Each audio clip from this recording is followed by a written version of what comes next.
mensagens, na série de mensagens sobre os reis de Israel, sobre os primeiros reis de Israel, que é o que a gente tem estudado na EBD. Chegamos na vez de Salomão. Salomão, já falamos sobre Saul, já falamos sobre Davi, e hoje chegamos em Salomão. E quem foi Salomão? Salomão, como os irmãos sabem, foi filho de Davi, um dos filhos de Davi, não o único filho. Foi o homem mais sábio da época, foi o homem mais rico da época, e ele é conhecido por isso. Ele é conhecido por essas características. Mas Salomão tem muitas outras coisas para nos ensinar, e é isso que a gente vai tentar refletir aqui um pouco. Salomão assume o reinado de uma maneira muito turbulenta, muito conturbada. Como os irmãos, a gente falou na última pregação aqui, Davi, devido ao seu pecado, sofre consequências. E as maiores consequências que Davi sofre devido aos seus pecados, elas estão ligadas diretamente aos seus filhos. Os filhos de Davi são uma bagunça. Davi é perseguido por um dos seus filhos, que tenta matar ele, tem que fugir do seu filho Absalão. O outro filho de Davi tenta tomar o trono de Salomão, que é Adonias. E Salomão, nada mais, nada menos, manda matar o irmão dele, que é Adonias, para assumir o trono.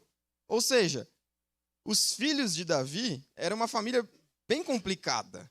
E é nessa situação que Salomão assume o trono. Salomão está ali, ele acaba de mandar matar o irmão dele, porque o irmão dele tenta tomar o trono dele, e Salomão já havia sido o escolhido de Davi para herdar o trono. Salomão já havia sido ungido pelo profeta Natã para herdar o trono.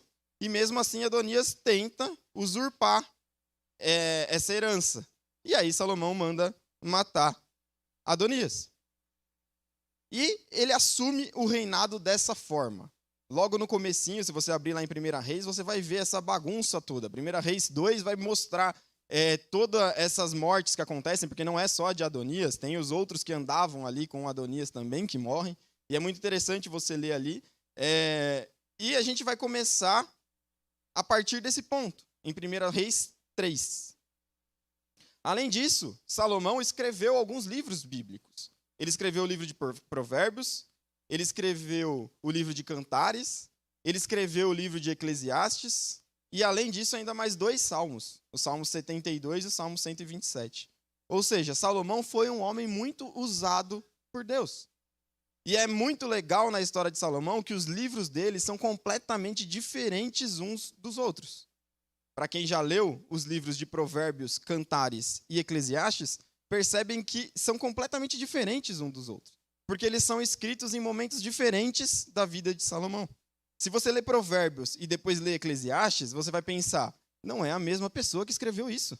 Não é possível que a mesma pessoa tenha escrito Provérbios e Eclesiastes. Mas você vai precisar entender o que aconteceu com Salomão e o contexto em que ele escreve esses 2 livros. Provérbios, na sua infinita sabedoria. Um livro que, se você ler um versículo por dia, você vai estar sendo alimentado com a sabedoria divina. Eu já fiz uma vez um propósito com o pastor Neto, ele me deu até um livro de ler um provérbio por dia. Um versículo de provérbios por dia. E você é muito edificado fazendo isso, porque é um livro que te traz muita sabedoria que foi escrito por Salomão. Em compensação, Eclesiastes é um livro que você vai falar. Se você não entender o contexto, você vai pensar, esse escritor aqui, esse autor, estava meio confuso das ideias. Porque ele fala que nada na vida faz sentido. Ele fala que tudo é vaidade.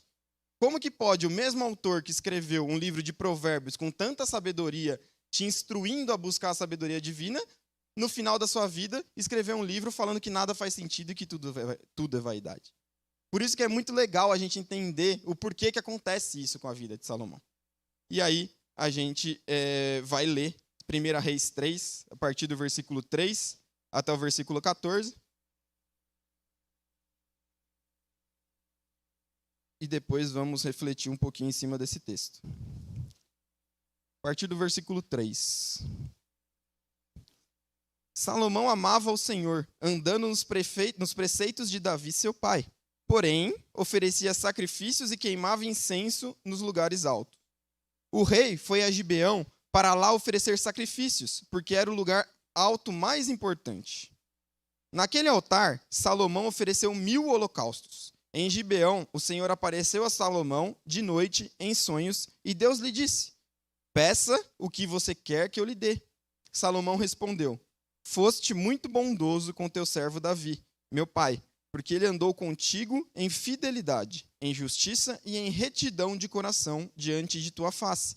Mantiveste para com ele esta grande bondade e lhe deste um filho, que se assentaste no seu trono, como hoje se vê. E agora, ó Senhor, meu Deus, tu fizeste reinar teu servo em lugar de Davi, meu pai. Mas eu não passo de uma criança, não sei como devo agir. Teu servo está no meio de do teu povo que escolheste, povo grande, tão numeroso que não se pode contar. Dá, pois, ao teu servo coração compreensivo para governar o teu povo, para que com prudência saiba discernir entre o bem e o mal. Pois quem seria capaz de governar este seu grande povo? Estas palavras agradaram ao Senhor por haver Salomão pedido tal coisa. E Deus lhe disse: já que você pediu isso, e não me pediu longevidade, nem riquezas, nem a morte dos seus inimigos, mas pediu entendimento para discernir o que é justo, eis que farei como você pediu.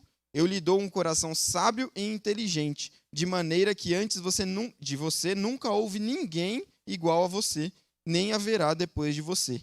Também lhe dou o que você não me pediu, tanto riquezas como glória, de modo que entre os reis não haverá ninguém semelhante a você durante os dias da sua vida.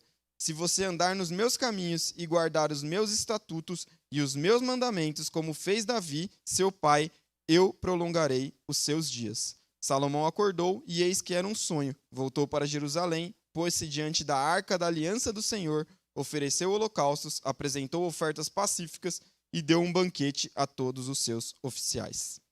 Senhor, que nesse momento o Senhor esteja falando conosco, que o Senhor esteja, através do Teu Espírito, tocando os nossos corações, que a gente possa compreender a Tua mensagem e colocá-la em prática em nossas vidas. É isso que eu te peço, em nome de Jesus. Amém.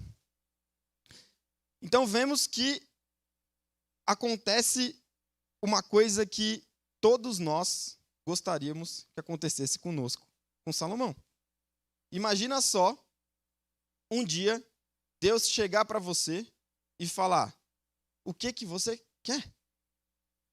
E foi isso que aconteceu com Salomão, literalmente. Deus chegou para Salomão e perguntou: o que você deseja? E nesse momento, a gente fica com uma certa inveja de Salomão, muitas vezes, vendo isso. Ah, por que eu não tenho essa oportunidade? Ah, por que Deus não faz isso comigo? Por que eu não posso pedir para Deus o que eu quiser e Ele não me dá, como Ele deu a Salomão? E o que eu queria refletir com os irmãos aqui nessa manhã é exatamente em cima dessas 3 características de Salomão, pelas quais ele é conhecido, mundialmente falando. Salomão foi um homem muito sábio. Salomão foi um homem muito rico. E Salomão teve muitas mulheres. É isso, quando a gente fala de Salomão, vem na nossa cabeça. E eu vou começar pela sabedoria. Pela sabedoria. Pelo pedido de sabedoria de Salomão a Deus.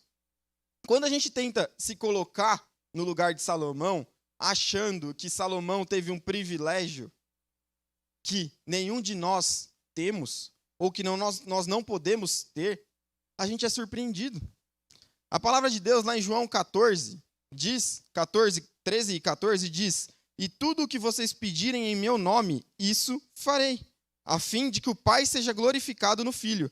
E aí Jesus falando: se me pedirem alguma coisa em meu nome, eu o farei. Jesus diz para a gente que o que a gente pedir para Ele, Ele fará. Ah, Gregory, então quer dizer que se eu orar para Deus e pedir qualquer coisa, Ele vai responder para mim como se fosse um gênio da lâmpada? É claro que não. Os irmãos sabem que não é assim que funciona. Tanto que o próprio João escreve lá na primeira carta dele, no capítulo 5, versículo 14, mostrando e explicando o que quer dizer essa fala de Jesus. E é esta a confiança que temos para com Ele, que se pedirmos alguma coisa segundo a sua vontade, Ele nos ouve. Então, para a gente entender essa equação, a gente precisa saber que nós podemos pedir a Deus aquilo que nós quisermos, todos os dias. Nós temos a liberdade de pedir a Deus o que quisermos, assim como Salomão teve, todos os dias. A questão que a gente precisa sempre entender é que Deus nos dará, Deus nos responderá de acordo com a vontade dele. Isso não limita o que eu posso pedir. Eu posso pedir o que eu quiser. Porém, eu tenho que ter a consciência e o discernimento que a vontade de Deus é soberana sobre todas as coisas. E ele vai responder aquilo que está de acordo com a vontade dele. Ah, mas Salomão foi muito abençoado. Salomão teve todas as coisas que a gente leu aqui. Mas o que Salomão pediu a Deus? Salomão pediu sabedoria. E olha que interessante, quando a gente pega a palavra de Deus e vai ler sobre sabedoria. A gente vai ver que lá em Tiago 1,5, a palavra de Deus diz: se, porém, algum de vocês necessita de sabedoria, peça a Deus, que a todos dá com generosidade e sem reprovações, e ela lhe será concedida. A palavra de Deus deixa claro que Deus dá sabedoria a todos que o pedem. Se a gente acabou de ler que tudo o que a gente pedir, que for da vontade de Deus, Ele nos dará, e a gente acaba de ler que sabedoria é a vontade de Deus para todos nós, assim como Salomão, nós podemos ser sábios, se pedirmos a Deus sabedoria. É uma equação simples. Se a gente clamar a Deus por sabedoria em todas as áreas da nossa vida, Ele nos dará, assim como deu a Salomão. Não precisamos ter inveja de Salomão. Não precisamos querer estar no lugar de Salomão. Sabe por quê? Muitas vezes a gente fica com inveja e acha que o que aconteceu com Salomão não pode acontecer conosco. Porque a gente fica com vontade não da sabedoria de Salomão, mas das riquezas e das bênçãos que ele recebeu. E isso não é a promessa de Deus para nós. A promessa de Deus para nós é que Ele nos dará sabedoria a todos que pedirem. Ou seja, a gente deseja a sabedoria de Salomão ou a gente acaba desejando as riquezas e as bênçãos que Salomão recebeu por consequência da sua sabedoria? Salomão não pediu sabedoria a Deus pensando em ser rico, pensando em ser poderoso. Salomão pediu sabedoria a Deus porque ele precisava governar um povo. Porque ele estava herdando nada mais, nada menos do que o reinado do maior rei de Israel. Imagina a pressão. Imagina a pressão de você ser o filho de Davi e assumir o reinado depois de Davi. Como os irmãos sabem, eu gosto muito de futebol. E para aqueles que acompanham futebol, sabe o quanto é difícil você herdar, no meio do futebol, um cargo de treinador depois de um treinador muito bem sucedido. Vocês sabem o quanto é difícil você herdar uma posição de um jogador que foi ídolo no clube durante muitos anos e depois você vai assumir aquela posição. E diria os São Paulinos aí com o Rogério Ceni no gol, que nunca mais teve um goleiro depois do Rogério Ceni. Tenho certeza que os técnicos do Palmeiras que virão depois do Abel vão ter uma pressão gigantesca e com certeza irão durar pouco. Por quê? Porque tem muita pressão. A comparação que é feita ao seu antecessor é grande demais. Qualquer deslize é comparado ao seu antecessor. Imagina você sendo filho dele, como foi Salomão de Davi. Salomão sabia a pressão. Salomão provavelmente estava com medo do que ele iria enfrentar. E por isso ele pede a Deus sabedoria. Porque ele realmente não sabe direito o que fazer para governar como o pai dele. Salomão não clamou a Deus por sabedoria, porque ele sabia que se ele pedisse a Deus por sabedoria, ele ficaria rico. Então não adianta você pedir sabedoria para Deus pensando nas consequências, achando que se você pedir sabedoria a Deus, ele vai te abençoar da mesma forma que ele abençoou Salomão. Essa não é a promessa de Deus. A promessa de Deus é que ele vai nos dar sabedoria. Ele vai te dar sabedoria para ser um melhor pai. Ele vai te dar sabedoria para ser um melhor esposo, uma melhor esposa, uma melhor mãe, um melhor filho. Isso é garantido, irmãos. A palavra de Deus não mente. O próprio Salomão, lá em Provérbios 2:6, vai falar aqui: porque o Senhor dá a sabedoria, e da sua boca vem o conhecimento e a inteligência.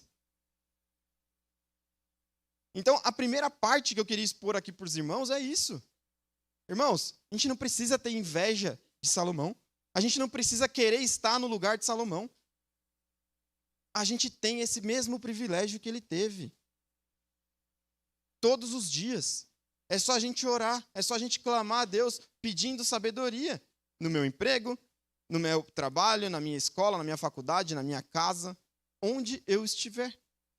E Deus vai nos dar, porque isso é uma promessa bíblica. E Tiago ainda fala que ele dá com generosidade. Ele vai nos dar muita sabedoria. É só clamarmos a Deus por isso. Não pensando nas consequências, mas pensando e querendo e clamando pela sabedoria.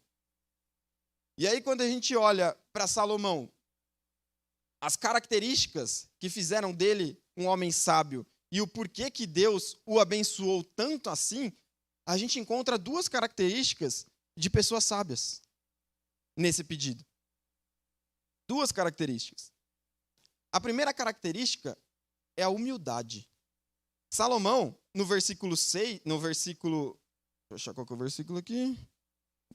3... No versículo 7. E agora, ó Senhor meu Deus, tu fizeste reinar teu servo em lugar de Davi, meu pai, mas eu não passo de uma criança e não sei como agir. Como a gente falou aqui, Salomão era filho de Davi. Salomão era ungido pelo profeta Natã. Salomão era um homem corajoso, ele tinha acabado de mandar matar o irmão dele, que tinha tentado usurpar o trono dele. Salomão não tinha mais concorrentes pelo trono, ele tinha se estabelecido. Era muito fácil para Salomão dar uma carteirada em cima do povo e falar: eu sou filho de Davi, eu vou reinar dessa forma. O profeta Natã já me ungiu. Eu já matei os meus concorrentes. Já atingi o meu patamar em que ninguém me tira o trono. Porque o pedido de sabedoria de Salomão acontece depois de tudo isso. Mas não. Quando Deus pergunta para ele o que ele deseja, humildemente, ele pede sabedoria, dizendo que ele não passava de uma criança e não sabia como governar um povo tão grande. Hoje em dia, a gente vive na época de que todo mundo sabe tudo. A gente tem um monte de PhD, um monte de pessoas formadas em todas as áreas existentes. E a formação é muito interessante, que ela varia de acordo com o assunto da moda. Conforme vai mudando o assunto, a mesma pessoa vai se formando rapidamente. E aí, além de se formar, ela passa a ensinar os outros através das redes sociais. E aí é incrível.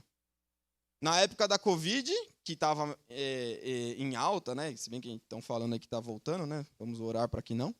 Na época da Covid, a gente tinha um monte de médico e de cientista que sabia tudo sobre vacina. Aí passou um pouco, a gente teve um monte de pessoa que sabia tudo sobre guerra, quando começou a guerra da Ucrânia e da Rússia.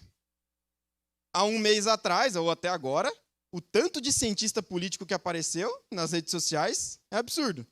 Todo mundo sabe tudo sobre política. E agora, a partir de hoje, vai todo mundo virar técnico da seleção. Todo mundo vai falar o que o Tite deveria fazer nos Jogos do Brasil. A nossa formação é muito rápida. A gente se capacita lendo o que um fala aqui num post, lendo o que o outro fala no outro, lendo o que o outro fala no outro. A gente forma um Frankenstein ali, um pouquinho de cada coisa, e passa a ensinar todo mundo.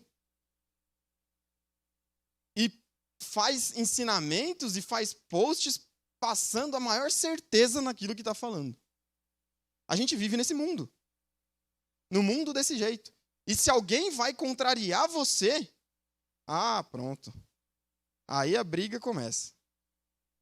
Aí ninguém mais se respeita. Irmãos, Salomão não foi assim.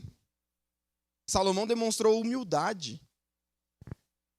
Salomão, ele cumpriu o que a palavra de Deus nos diz ao dizer: sejam prontos para ouvir e tardio ao falar. Se você quer ser sábio, se você deseja ser uma pessoa sábia, eu não estou falando que você não pode falar sobre nada. Eu não estou falando que você não pode se formar ou ser muito bom em algum assunto. Pelo contrário. Eu estou falando que você pode ser muito bom em algum assunto. Eu estou falando que você deve ser muito bom em quem sabe muitos assuntos. Mas primeiro ouça, primeiro estude, primeiro seja humilde, primeiro seja pronto para ouvir e tardio no falar. Assim, você vai ser sábio. Isso é uma característica de uma pessoa sábia. Salomão sabia sobre muitos assuntos, sobre muitas coisas. 1 Reis 4:33 vai falar que falou sobre todas as plantas, desde o cedro que está no Líbano até o hisopo que brota dos muros. Também falou sobre os animais e sobre as aves, os animais que rastejam e os peixes. De todos os povos vinha gente para ouvir a sabedoria de Salomão, e também mensageiros de todos os reis da terra que tinham ouvido falar de sua sabedoria. Salomão sabia sobre muitos assuntos, porque foi humilde. Clamou a Deus por sabedoria. E esse ensinamento e essa sabedoria que Salomão recebeu, principalmente esse conhecimento técnico ao falar sobre plantas, animais e todos os outros assuntos que ele sabia falar, irmãos, não foi de uma hora para outra. A gente lê isso daqui e a gente imagina que Deus abriu a cabeça de Salomão e jogou todo o conhecimento de uma vez lá dentro. Isso não existe. Não foi assim que aconteceu, irmãos. Salomão foi humilde ao pedir sabedoria para que ele pudesse entender e compreender sobre todos os assuntos. A partir do momento em que ele recebeu a sabedoria de Deus, ele fez a parte dele, foi humilde e estudou sobre muitos assuntos. E se capacitou sobre muitos assuntos. Quando a gente olha para púlpitos de igrejas por aí, a gente vê irmãos que, infelizmente, se declaram pastores de um dia para o outro. E aí, muitas vezes, sobem em púlpitos e, na boa vontade, às vezes, não é por maldade. Na boa vontade. Acabam falando um monte de besteira e confundindo um monte de outros irmãos que estão ouvindo ele. E aí a gente tem um monte de irmão que está sentado ouvindo esses pastores que ensinam bobeiras, que ao invés de estudar a palavra de Deus para saber se aquilo é verdade ou não, ouvem aquilo e tomam aquilo como certeza, porque foi dito pelo pastor. E aí a gente tem um pastor sem sabedoria, a gente tem um irmão sem sabedoria. E assim o evangelho é deturpado. É papel de vocês, irmãos, estudar a palavra de Deus para conferir se o que o pastor Wagner, se o pastor Neto, o pastor André ou qualquer outra pessoa que esteja aqui está falando é correto ou não é. Vocês não podem ouvir o que a gente fala aqui e tomar isso como verdade absoluta. Vocês precisam, por conta própria, estudar a palavra de Deus em comunhão com o Espírito, para que ele amadureça isso no coração de vocês. Porque aí quando vocês ouvirem uma besteira, queira Deus que não seja aqui, porque graças a Deus a gente tem pastores aqui que se dedicam para poder expor a palavra de Deus, mas quando você ouvir uma besteira, você vai falar, opa, isso não. Eu sei que isso não é verdade. Você vai ser um cristão sábio, não um cristão alienado. Então, humildade é a primeira característica. A segunda característica que a gente vê no pedido de sabedoria de Salomão a Deus está no versículo 6. Salomão respondeu: foste muito bondoso com o teu servo Davi, meu pai, porque ele andou contigo em fidelidade e justiça e em retidão de coração diante da tua face. Mantiveste para com ele esta grande bondade, e lhe deste um filho. que se assentaste no seu trono, como hoje se vê. Quando Salomão fala para Deus que ele foi muito bom com Davi, e só por causa da bondade dele, Davi foi o que foi, Salomão está revelando ali submissão a Deus.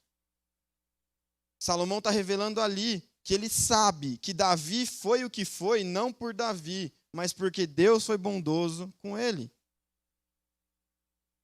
Salomão está revelando que ele tem um coração submisso à vontade de Deus. Ele sabe que toda a sabedoria divina vai vir de Deus e não dele. Essa é a segunda característica, irmãos, que a gente precisa ter para sermos pessoas sábias como Salomão. A gente precisa entender que mesmo que eu me tornar o maior perito no assunto, que eu me dedicar a saber, que eu me dedicar a ser expert naquele assunto, eu tenho que sempre ter na minha mente que aquela sabedoria está debaixo da sabedoria divina e debaixo da soberania divina. Porque a nossa tendência é achar que a partir do momento que eu sei muito, o orgulho toma conta, o que leva à queda.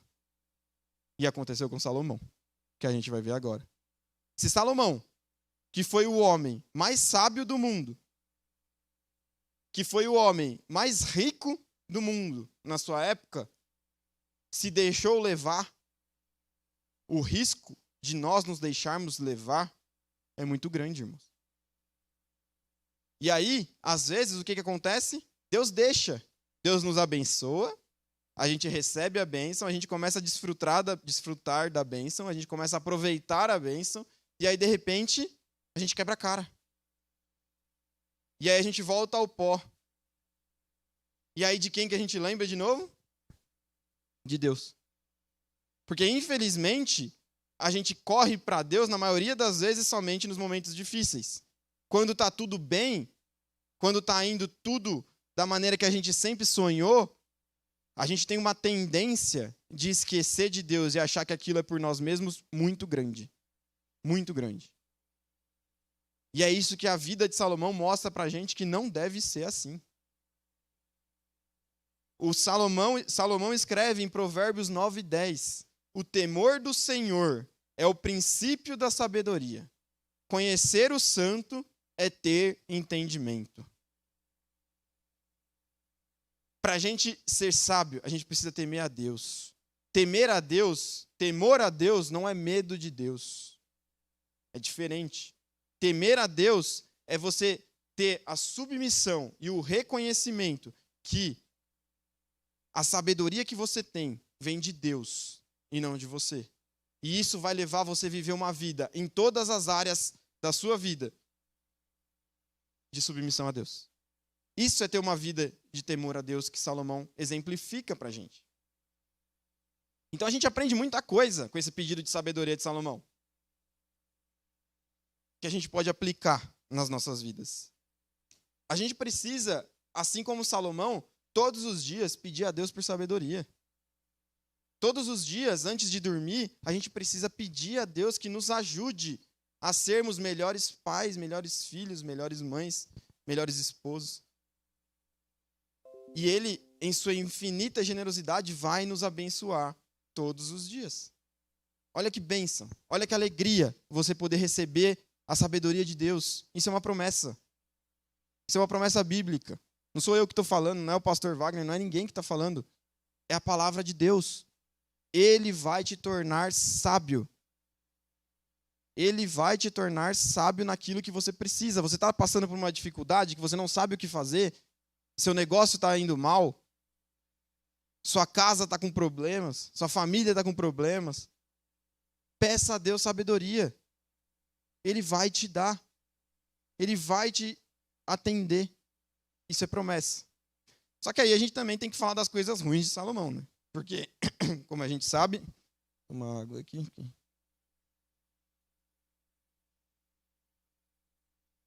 Como a gente sabe, Salomão acaba se deixando levar por muitas coisas. E o final do reinado de Salomão é triste. É muito triste.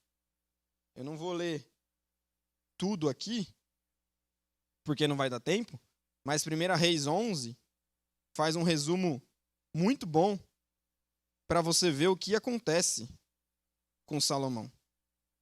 1 Reis 11, eu vou ler só alguns versículos aqui para os irmãos se situarem de como termina o reinado de Salomão. Além da filha de Faraó, Salomão amou muitas mulheres estrangeiras, moabitas, amonitas, edomitas, sidônias e etéias, mulheres das nações de que o Senhor tinha dito aos filhos de Israel: não casem com elas, nem casem elas com vocês, pois perverteriam o coração de vocês para seguirem a seus deuses. A estas, Salomão se apegou pelo amor. Tinha 700 mulheres, que eram princesas, e 300 concubinas, e suas mulheres lhe perverteram o coração. Sendo já velho, suas mulheres lhe perverteram o coração para seguir outros deuses, e o coração dele não era fiel ao Senhor, seu Deus, como havia sido fiel o coração de Davi, seu pai. Salomão seguiu Astarote, deusa dos Sidônios, e Milcom, abominação dos amonitas. Assim Salomão fez o que era mal aos olhos do Senhor, e não perseverou em seguir o Senhor como Davi, seu pai, havia feito. Aí no versículo 9 vai falar: o Senhor se indignou contra Salomão por ter desviado o seu coração do Senhor, Deus de Israel, que lhe havia aparecido 2 vezes. E no versículo 11 ele fala: já que você procedeu assim e não guardou a minha aliança, nem os meus estatutos que lhe ordenei, vou tirar o reino de você e dá-lo a um dos seus servos. Olha o que acontece com o homem mais sábio do mundo. Olha o fim que chega o homem mais sábio do mundo. O fim do reinado de Salomão vira uma bagunça. É todo mundo adorando quem quisesse. Era livre para fazer o que quisesse. Era cada um por si. Literalmente. Você quer adorar seu Deus? Adora. Constrói um altar para ele aqui. Você quer adorar o seu outro Deus? Adora também. Vou construir um para você aqui. Você quer adorar a Deus? Pode adorar também, não tem problema. Só que adora aqui. E não fala mal de quem adora o outro. E não vai questionar a fé do outro. Porque se você questionar a fé do outro, você vai ser intolerante. Olha o que acontece com o povo de Israel no fim do reinado de Salomão. Qualquer semelhança é mera coincidência com o que a gente vive hoje em dia. Eu tenho a liberdade de adorar o meu Deus? Tenho. E graças a Deus por isso. Por enquanto ainda temos e clamamos a Deus para que continue assim. Mas a gente vai vendo que aos pouquinhos, de uma maneira bem, às vezes que você nem percebe, a verdade da palavra de Deus começa a ser questionada. E se você prega a verdade sobre a palavra de Deus, você começa a ser taxado como intolerante. Você começa a ser taxado como preconceituoso. Você começa a ser taxado como a cultura do ódio. Então a gente tem a liberdade de adorar o nosso Deus. Mas a gente não pode falar que só o nosso Deus e que só a palavra de Deus é a verdade. A gente vive numa cultura em que cada vez mais não vai existir verdade absoluta. E a gente precisa ter a certeza que a palavra de Deus é a verdade absoluta.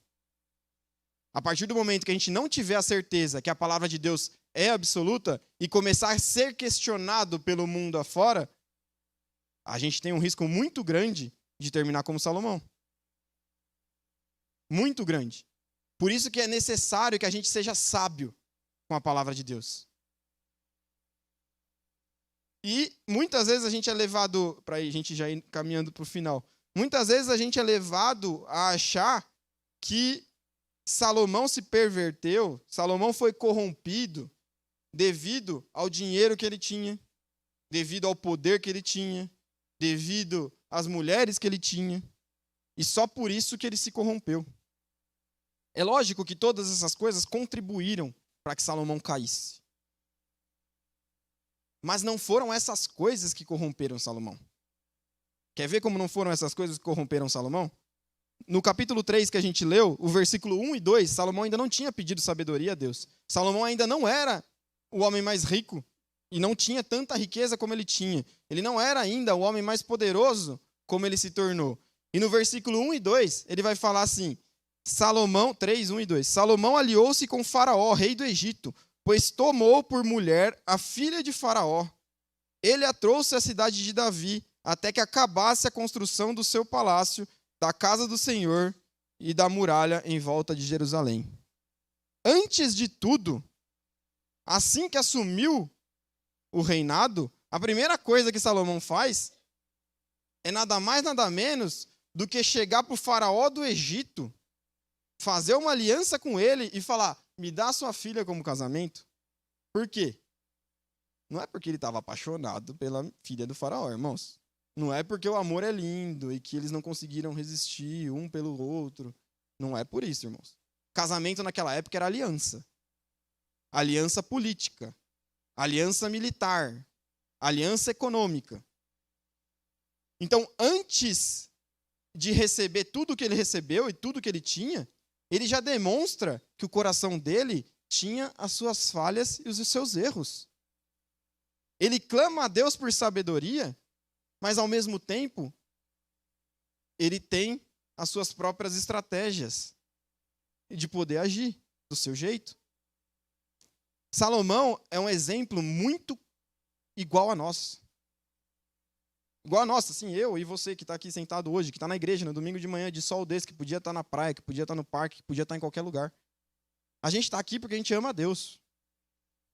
A gente está aqui porque a gente crê que Deus é o Deus que pode nos dar sabedoria. A gente crê nisso de verdade. Assim como Salomão cria. Mas, ao mesmo tempo, a gente tem os nossos pecados. Assim como Salomão tinha. E que se a gente der brecha, eles vão nos corromper e nos levar para o fim que Salomão teve. Assim como nós, Salomão é santo e pecador. Salomão, ele brincava com o pecado. Salomão amava a Deus, mas Salomão achava que uma coisinha aqui, uma coisinha ali, não tinha problema. No versículo 2, ele vai falar, entretanto, o povo oferecia sacrifício nos lugares altos, porque até aqueles dias não se tinha edificado templo ao nome do Senhor. Salomão amava o Senhor andando nos preceitos de Davi, seu pai. Porém, oferecia sacrifícios e queimava incenso nos lugares altos. Isso passa desapercebido para a gente quando a gente lê. Tem um porém aqui.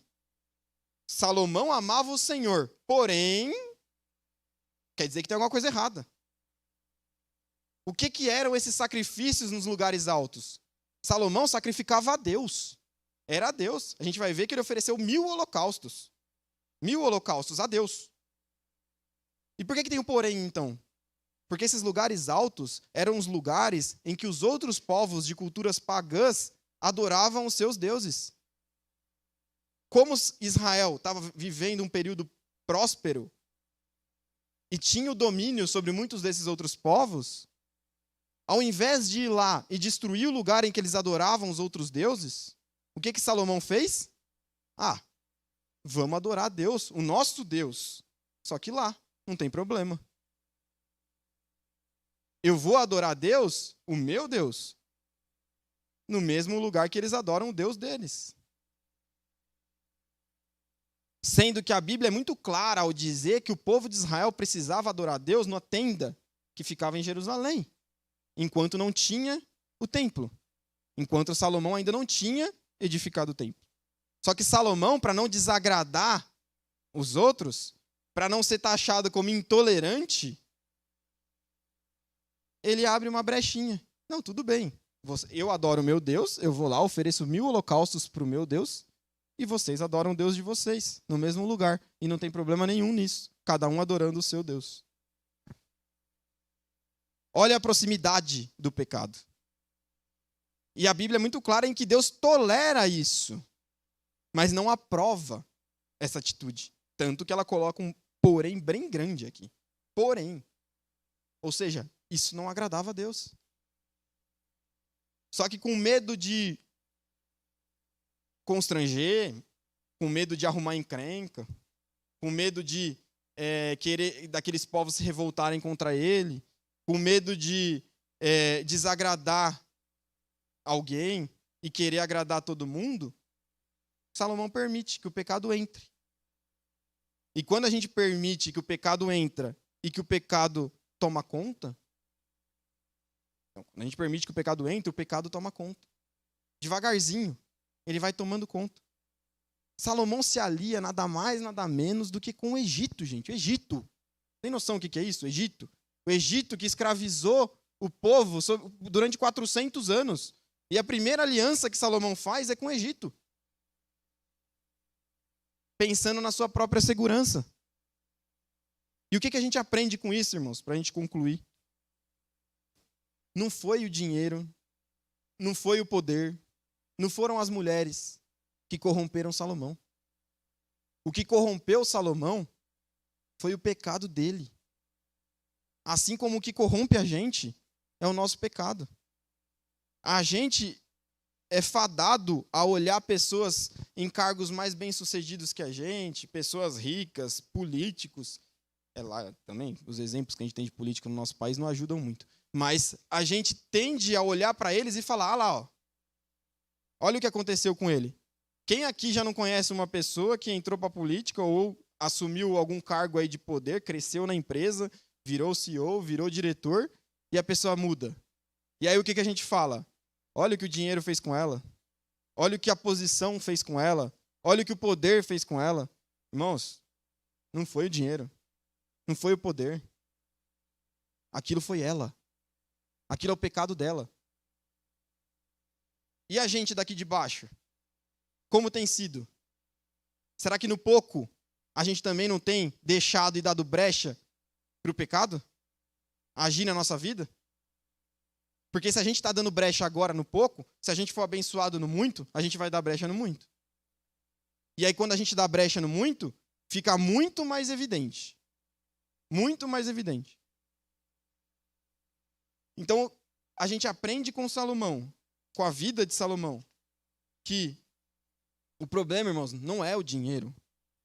A gente tem vários versículos na Bíblia que questionam o dinheiro. Mas não é o dinheiro que a Bíblia questiona, é a dependência dele, é o amor ao dinheiro. O próprio Salomão vai falar em Eclesiastes, no fim da vida, quem ama o dinheiro jamais se fartará de dinheiro, e quem ama a abundância nunca ficará satisfeito com o que ganha. Também isto é vaidade. Em Provérbios 15 ele fala, melhor é o pouco, havendo temor do Senhor, do que um grande tesouro onde há inquietação. Salomão, o mais rico do mundo, fala que o melhor é o pouco, se você tiver o coração em paz. A gente precisa olhar e refletir, dessa forma eu quero concluir hoje, reforçando que não são os fatores externos que nos corrompem, irmãos. Não são os fatores externos. É a nossa natureza pecaminosa. O que o diabo faz é se aproveitar e criar tentações e criar armadilhas para que a gente caia e se corrompa como Salomão caiu. Salomão caiu naquilo que ele foi tentado. Naquilo que ele foi tentado e deu brecha desde o início para poder ficar com um pé lá e um pé cá. Isso não pode existir no cristianismo, irmãos. Isso não pode. A gente precisa ter todas as áreas da nossa vida debaixo da submissão de Deus, sem tolerar o pecado. Porque se a gente der uma brechinha para o pecado, a gente escorrega. E vai fundo. E tem o fim como o do Salomão. Que a gente possa pedir, refletir e pedir a Deus sabedoria nas áreas que a gente pode estar dando brecha para o pecado. Sabedoria. Cada irmão aqui pode estar dando brecha em uma área. E você sabe em qual área você pode estar dando brecha. A gente não pode flertar com isso, como Salomão flertou. A gente não pode achar que a gente está no controle. Quando a gente vai ver, a gente já não está mais no controle. A gente já perdeu o controle e já mergulhou de cabeça no pecado. Que a gente possa, assim, seguir o exemplo de Salomão. Clamar a Deus por sabedoria em todos os momentos, inclusive nas áreas em que somos tentados pelo diabo. Baixa a cabeça, vamos orar. Senhor, eu te agradeço mais uma vez pela oportunidade que temos de estar aqui. Te agradeço porque o Senhor nos promete dar a sabedoria. Te agradeço porque o acesso à sabedoria divina nos é permitido, nos é livre. E te peço, Senhor, que o Senhor esteja nos capacitando com essa sabedoria, Senhor. Que nós possamos ser sábios para sermos melhores pais, melhores esposos, melhores mães, melhores mulheres, melhores filhos, melhores profissionais, melhores alunos. Que o Senhor nos capacite e nos dê sabedoria para que a gente possa realmente entender de forma humilde que essa sabedoria vem de Ti, Senhor. Da mesma forma, te peço perdão pelos nossos pecados. Te peço perdão por muitas vezes flertarmos com os nossos pecados e não cortarmos o mal pela raiz, Senhor. Que o Senhor, através do Teu Espírito, esteja nos capacitando, esteja nos dando sabedoria para que a gente lute de verdade contra o pecado, Senhor. Que a gente se incomode quando pecarmos. Que a gente não torne o pecado como algo normal nas nossas vidas, Senhor. Que a gente possa realmente se constranger a cada vez que pecarmos, Senhor. E lutarmos para não cairmos mais da mesma forma. Que o pecado não tome conta da nossa vida, Senhor. Que a gente viva uma vida de luta contra o pecado, literalmente, Senhor. Lutando a cada dia até que o Senhor volte. Até que o Senhor volte para que aí sim possamos viver uma vida contigo, em glória, sem pecado, sem males, Senhor. Mas, mais uma vez, te peço, nos capacite nessa luta, Senhor. É isso que eu te peço, te agradeço em nome de Jesus. Amém.